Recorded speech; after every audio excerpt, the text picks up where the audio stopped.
talk about why MCP is almost more risky than some of the LLM security concerns, since those have already been somewhat tackled, right, and dealt with? So yeah, this is a very good question. While LLM is kind of a smart, isolated black box that you can give it input, you receive output, sometimes it's not enough by itself. Sometimes you want to connect it to other services and tools, and suddenly it becomes what we call an agent, right? Now with MCP, the need is not just to use it as okay, this is an LLM, it's smart, something that can do things. Now, the problem with MCP is that developers run servers, the MCP servers that enable the use of the tools, they run it on their machines. So once you start downloading stuff from the internet to your machine, then this is where for the CISO, or the security team, it becomes a big problem. Because now there are so many questions. Where did they download it from?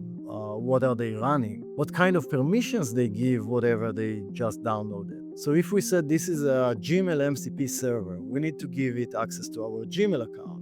But what do we know about what it is doing with the API key or the data, the content of the corporate emails, or where it's storing the keys? Does it exfiltrate data? Does it have vulnerabilities in the code? So suddenly it gives a whole new meaning to supply chain and dependencies of whatever the server is using. So LLM is one contained API that you can send data to and receive a response, but this time it's opening a whole can of worms that can be very fatal for the organization, eventually leaking data or becoming a data breach, if the keys are exfiltrated or something like that.